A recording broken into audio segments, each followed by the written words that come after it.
проходят года, но на лицах седых стариков остается беда той войны всех времен и веков. Шли солдаты на смерть, покидая родительский дом, и сражались они за свободу земли, на которой с тобой мы живем. Я хочу, чтобы яркое солнце светило, чтобы снились всегда только добрые сны, чтоб Россия героев своих не забыла, чтобы не было больше войны. Я хочу, чтобы не было больше войны. Приближается большой и очень важный для всех людей, живущих в нашей стране, праздник – День Победы. Мы ждем этот праздник с радостью и грустью одновременно.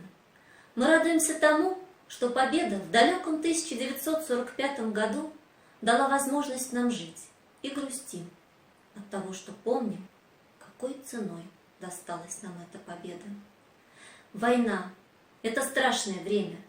Об этом нам говорят воспоминания наших дедушек, говорят кинофильмы и, конечно же, книги, которые рассказывают нам об отваге и мужестве советских солдат. А еще книги дают нам возможность представить жизнь детей, которые слышали взрывы снарядов, видели, как горят их дома, видели, как тяжело трудятся их матери, в то время, как их отцы сражаются за освобождение Родины. Все меньше остается свидетелей той страшной войны. Но остаются книги, которые помогут вам, ребята, помнить о подвиге людей, и взрослых, и детей, переживших войну и завоевавших победу. Наша библиотека ежегодно участвует в акции «Читаем детям о войне», чтобы знакомить вас с книгами, рассказывающими о наиболее ярких эпизодах войны. В этом году акция проходит в режиме онлайн. Особое внимание мы уделяем тем произведениям, которые рассказывают о детях войны. Вот и сегодня я хочу прочитать вам несколько глав из повести Юрия Германа «Вот как это было». Эта повесть не публиковалась при жизни писателя. Рукопись была найдена в архиве писателя его вдовой Татьяной Александровной и его сыном Алексеем Юрьевичем. Повесть эта посвящена очень важному в жизни нашей страны периоду. В ней рассказывается о Ленинграде предвоенного времени и о Великой Отечественной войне, о ленинградской блокаде и о том, как мы победили. Во время Великой Отечественной войны Юрий Герман служил на Северном флоте. После победы писатель вернулся в Ленинград, многое в котором все еще напоминало о блокаде. Там, на Северном флоте, воевали взрослые люди. Здесь, в Ленинграде, все тяготы войны в полной мере испытали на себе дети. И вот писатель решил показать войну, блокаду глазами ребенка, 7-летнего мальчишки. В первых главах повести Юрия Германа «Вот как это было» рассказывается о мирной жизни маленького мальчика Мишки, у которого все было хорошо. Были замечательные мама и папа, а осенью он собирался пойти в школу. Но все изменилось, когда началась война. У нас в больнице. Война началась, а у нас все по-прежнему в больнице. Лежим себе, кушаем, лекарства разные глотаем. Кому сладкие дают, кому горькие, кому соленые. Одни выписываются, другие приезжают. Мама моя в окошко заглядывает. Даже Иван Федорович однажды пришел в полной форме и в окно на меня посмотрел. Все ребята ко мне с вопросами. Это твой милиционер? Мишка, может, ты на колбасе катался? Мишка, это твой папа милиционер? А я спокойно отвечаю. Мой папа не милиционер, а пожарник. На колбасе я никогда не катался. а это мой хороший знакомый Иван Федорович Блинчик. Я на его участке живу, и у меня с ним хорошие отношения. Долго потом обо всем об этом разговаривали. Не у всех ребят папа пожарник, и не у всех милиционер знакомый. А после ужина мы с моим соседом Толей Захаровым решили уходить на фронт. Скучно же так лежать. И еще потому решили уходить, что давеча нам военный летчик Алексей Павлович так сказал: «Войну мы кончим нашей победой, потому что весь народ воевать будет». Весь? А мы? На дорогу мы себе начали откладывать продукты.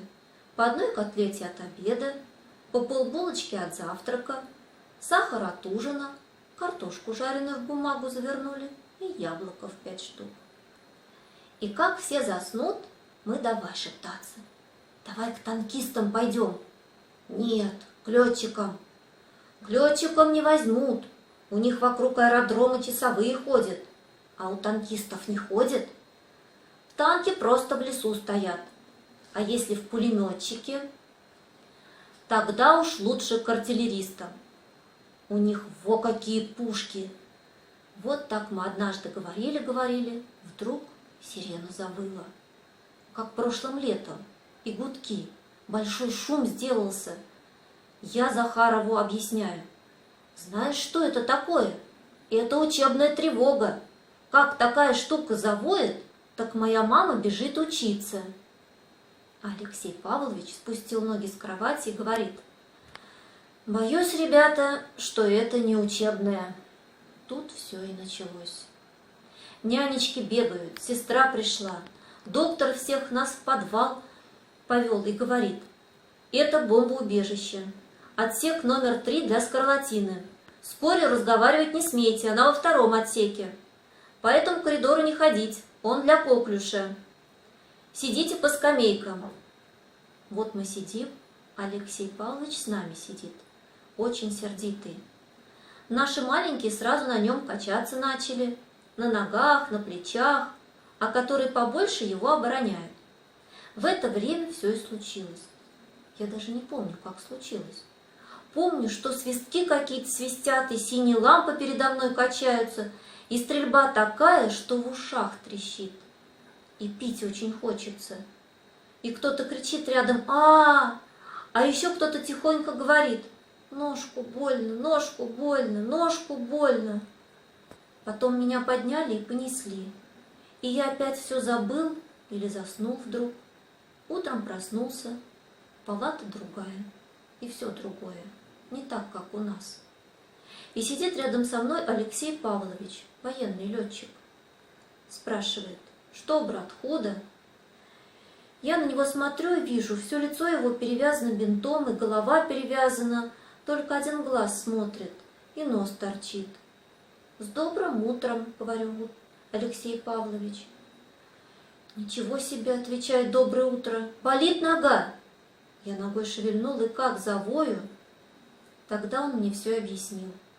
Фашисты в нашу детскую больницу бомбу с самолета сбросили. Пробила она потолок, полы и угодила в бомбоубежище. «Поранила, — говорит, — кое-кого». Рассказал и отвернулся. Я стал спрашивать: «Кого поранила?» Он молчал, потом ответил: «Нас с тобой». «А еще?» Молчит. «Где же все остальные?» спрашиваю. Молчит. Потом поднялся и стал ходить. Никогда я не думал, что может человек столько по комнате ходить из угла в угол. Наверное, часа 3 ходил, то быстрее, то медленнее. И вдруг за голову схватился, да как застонет, да зубами заскрипит и говорит: «Никогда я этого не прощу, никогда, умирать буду, а не прощу». Очень, наверное, у него голова болела, и очень он за это на фашистов сердился. Военный перекресток. Не узнать наш перекресток теперь. Витрины магазинов заложены мешками с песком, много окон забиты фанерой, а там, где раньше был цветочный магазин, теперь дзот. Это на тот случай, если какие-нибудь сумасшедшие фашисты попробуют прорваться в город. Дальше нашего перекрестка им все равно не пройти. Совсем изменился наш перекресток. Помните мою школу?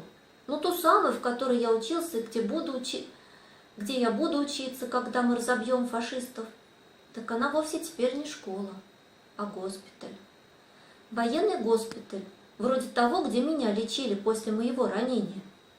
Туда привозят с передовой раненых командиров и красноармейцев и лечат их. И оттуда они возвращаются обратно в свои военные части. Все теперь стало по-новому, по-военному. На нашем доме, например, стоят зенитные пушки. И по нашей лестнице теперь часто ходят зенитчики. Один даже меня спросил: «Ты почему это, браток, с костылем? Шалил, наверное». «Нет», — сказал я, — «это осколочное ранение». Зенитчик остановился, и другие зенитчики тоже остановились. «Видали?» — спросил мой молодой зенитчик. «Видали, что делается? Такого молодого товарища ранили фашистские кровопийцы». Ну ладно же. Трамваев теперь очень мало ходит мимо нас, и машин тоже мало. А троллейбусы совсем остановились. Так что Ивану Федоровичу почти что нечего регулировать на нашем перекрестке. Очень изменился наш перекресток нынче. Ничего не поделаешь. Война. Вот так мама. Что только делается на нашем перекрестке. Представляете себе, Геня Лошадкин, тот самый, который когда-то катался на трамвайной колбасе и даже поломал троллейбус, и этот Геня Лошадкин потушил 2 бомбы-зажигалки. Но этого еще мало. Та самая Леночка, которая когда-то потерялась, Леночка Лошадкина, дочка того самого Лошадкина, который когда-то накидал апельсиновых корок на тротуар, и эта Леночка насобирала в своем дворе и по квартирам 127 пустых бутылок. Знаете для чего? Для горючей жидкости, чтобы бросать под танки. Вот так история. Я сижу дома со своим костылем, а Геня в это время тушит зажигалки, Леночка останавливает фашистские танки, бросая в них бутылки с горючей жидкостью. То есть она не бросает, а собирает. Но одним словом помогает. Но это еще что? Гораздо интереснее с моей мамой. Знаете, кто она? Она командир взвода подрывников. Помните, она все училась, писала в тетрадках, ходила на занятия, пенал у нее даже свой был, и я ей бомбы раскрашивал. Так вот, она научилась, оказывается. Пока я лечился от скарлатины и от ранения, она еще одни курсы прошла, моя мама. И хотя она просто в берете ходит и в ватнике, она настоящий командир взвода. Ну просто невозможно пересказать, какая у нас была история. Я даже не знаю, с чего начать. Ну, вот с чего. С налета. Опять они прилетели и опять стали кидать. А я это очень не люблю. Я сразу начинаю дрожать. И не потому, что я трус, а потому, что мне уж очень больно было, когда меня ранили. Возьмут, да во 2-й раз ранят. Ну его. И потом уж очень мне неудобно с костылем по темной лестнице ходить взад и вперед. Вообще в это время очень темно было, потому что осень, и от синих лампочек толку мало. Завыла сирена воздушную тревогу. Прилетели фашисты. А я никуда не пошел, ни в какое бомбоубежище. Лег на кровать, подушкой ухо закрыл и лежу. И думать про это не хочу. Один я дома. Мама в своем взводе, папа в своей пожарной команде, Иван Федорович Блинчик стоит на посту. Вдруг, как ударит, даже дом наш весь подскочил, зашатался, а взрыва никакого нет. Что, думаю, такое? Полежал я еще, полежал, вдруг слышу, по всем этажам зашумело, по лестнице люди побежали, двери хлопают, а по радио играют особый отбой воздушной тревоги. Стал я свою холодную картошку кушать, вечернюю порцию. 3 картошки. Покушал, бац! Дверь отворилась, и на пороге синим фонарем стоит мой знакомый милиционер. Иван Федорович. Попрошу, говорит, без задержки освободить помещение. 2 минуты вам на сборы. И отправляйтесь к вашему товарищу Гене Лошадкину. Почему, спрашиваю я. Потому что в соседний дом попала бомба замедленного действия, и каждую минуту может взорваться. Ясная картина? Так ведь в соседний, говорю я, а не в наш. Это они могут взорваться, а не мы. Пусть они освобождают помещение в 2 минуты. Тут Иван Федорович даже ногой топнул. Приказываю выполнять мое приказание. Надевайте вашу куртку, берите ваш костыль, опирайтесь на меня живо. И хлебные карточки ваши возьмите, потому что без карточек вы тоже можете погибнуть. Вышли мы и видим картину. Возле соседнего дома все огорожено проволокой, и военные стоят. А один большой кистью пишет на доске: «Бомба замедленного действия. Тихий ход». Я тоже пошел тише, а Иван Федорович говорит: «Это к вам не относится. Это к машинам относится. Идите быстрым ходом, а мне еще других жильцов надо выводить. Старушек, старичков и детей, у которых отсутствуют военные знания. Привет семье Лошадкиных». Оставил он меня и вернулся обратно. А я тут же встретил Геню Лошадкина. «Слышал?» – спрашивает. «Слышал», – отвечаю. «Она вот-вот разорвется», – говорит Геня Лошадкин. «Интересно будет посмотреть. Говорят, в ней внутри часы тикают. Она на секретное время поставлена. Как до этого секретного времени дойдут часы, так все и взорвется». Это, ах, нет уж, будьте покойны. А как же она лежит? Там, далеко, во дворе, в подвале. Вот, пока мы так разговариваем, вдруг подъезжает грузовая полуторка. Совсем возле нас остановилась. К машине сразу подбежал какой-то командир и докладывает, какая это замедленная бомба, и где она лежит, и когда она упала. А из машины выходит моя мама. Можете себе представить? Это ей командир докладывал, точно она, генерал, моя мама. А я как крикну: «Мама!»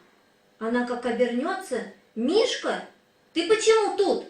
Уходи отсюда!» И ко мне. А командир ей что-то тихонько шепчет. Она меня обняла, целует, губы у нее холодные, и сама как-то вся вздрагивает. Поцеловала, потом командиру говорит: «Пожалуйста, товарищ командир, присмотрите за моим сыном, пока я работать буду, а то он за мной пойдет, я его знаю». Капитан цап меня за плечи и держит. И Геню заодно, Лошадкина. А маме в это время инструменты подают в мешке, железные какие-то. И капитан ей говорит: «Ни пуха вам, ни пера, товарищ». И всем своим скомандовал: «Смирно!» А сам руку под козырек, и все военные, которые тут были, тоже руку под козырек. И так мама между нами прошла, тоненькая, в берете, моя мама Наташа. Что думаю такое, а сам чего-то боюсь. Ты сын героини. Вот стою я, вздрагиваю, а капитан мне на плечо руку положил и молчит. Постояли мы так потом. Я спрашиваю: «Товарищ капитан, куда это моя мама одна пошла? Ведь из этого дома все выселены, и там лежит бомба». А капитан отвечает: «Твоя мама, паренек, героиня, понял? Ее военная специальность — разряжать такие бомбы. Вот она сейчас к этой бомбе подходит». Я даже глаза закрыл, так мне страшно стало. Одна идет в подвал к бомбе, а в бомбе внутри часы тикают. Тик-так, тик-так. И когда секретное время выйдет, бомба взорвется. Что же она с бомбой может сделать, спрашиваю. «У твоей мамы есть специальные инструменты», — говорит капитан. «Подойдет твоя мама к бомбе, послушает часы, потом приставит к тому месту, где часы тикают, приставит сверло и станет это сверло сверлить бомбу. Дойдет сверло до часов, сломает их, и испорчена будет вся фашистская механика. И пока сверло сверлит, ничего не может плохого случиться». Капитан помолчал, потом ответил: «Может». А когда часы эти проклятые сломаются, тогда уже все хорошо? Не совсем. Тогда еще нужно отвинтить донную часть бомбы. И это тоже моя мама будет делать? Да, тоже. И капитан почему-то крепко прижал меня к себе. Очень тихо было вокруг. Никто ничего больше не говорил. И командиры, и красноармейцы, и капитан, и я, и Генька Лошадкин. Все стояли молча и смотрели на большие ворота, из которых должна была выйти моя мама. «Товарищ капитан», — попросил я, — «можно мне сбегать, посмотреть? Ну, пожалуйста!» «Нет», — ответил он и сильнее сжал мое плечо. В это время в воротах кто-то показался. Но это была не моя мама. Это был Иван Федорович Блинчик. Он шел медленно и спокойно и в руке нес клетку с канарейкой. «Что такое?» — строго спросил капитан. «Работник милиции, а ходит по дому, в подвале которого разряжают бомбу замедленного действия. Куда это годится?» «Разрешите доложить?» — спросил мой знакомый милиционер и встал перед капитаном смирно. Капитан кивнул, все еще глядя на ворота, а Блинчик сказал: «Я должен был осмотреть все квартиры. Нет ли живой души, товарищ капитан? А это дело длинное, квартир много, надо к каждой кровати подойти, может быть, кто-то спит из жильцов».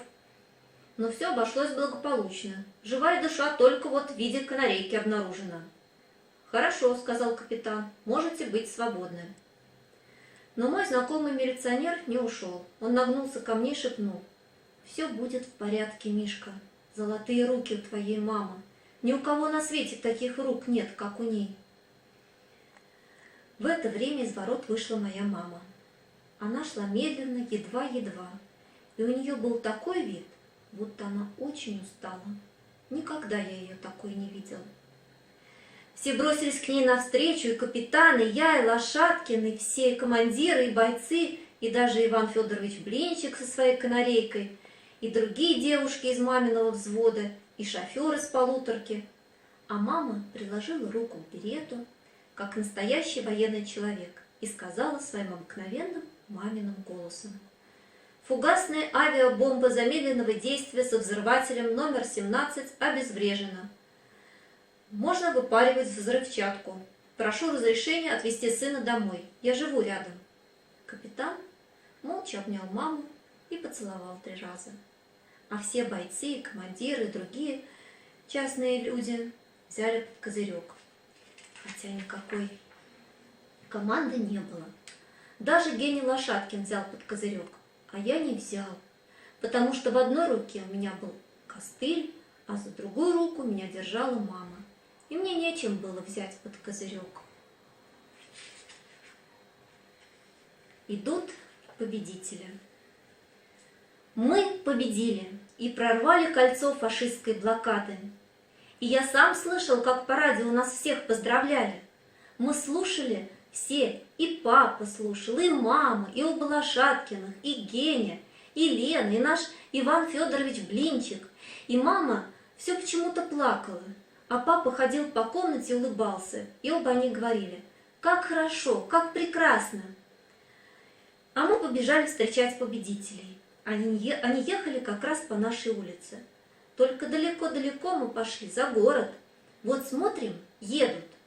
И весь народ плачет от радости, что едут родные победители. Вдруг смотрю, едет генерал, весь в орденах, прямо так и сверкает. И конь под ним вороной, а сзади кавалерия. Я как закричу генералу: «Товарищ полковник Свиридов!» Он улыбнулся и ответил: «Здравствуй, Мишка, садись ко мне на коня. Как ты вырос!» Я говорю: «Не могу сесть к вам на коня. Это не по-товарищески будет. Со мной Генька Лошадкин и Ленка Лошадкина. Они из нашей комнаты. Что ж, я поеду, а они пешком пойдут». Ребята, вы прослушали всего лишь несколько глав из повести Юрия Германа «Вот как это было». А если вы прочитаете всю книгу, то узнаете, какой была жизнь Мишки до войны, и что еще приключилось с Мишкой и его друзьями в дни блокады Ленинграда. А теперь я предлагаю вам подумать и ответить на следующие вопросы.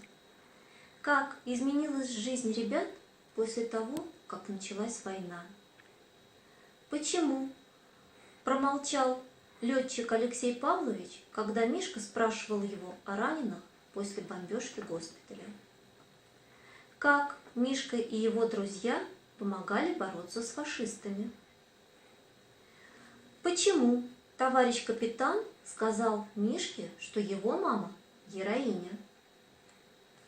Как Мишка и его родители встретили новость о том, что блокада Ленинграда закончилась? Что еще, ребята, вы знаете о жизни в блокадном Ленинграде? И какие еще книги о жизни детей во время Великой Отечественной войны вы читали? Поздравляю вас, ребята, с Днем Победы!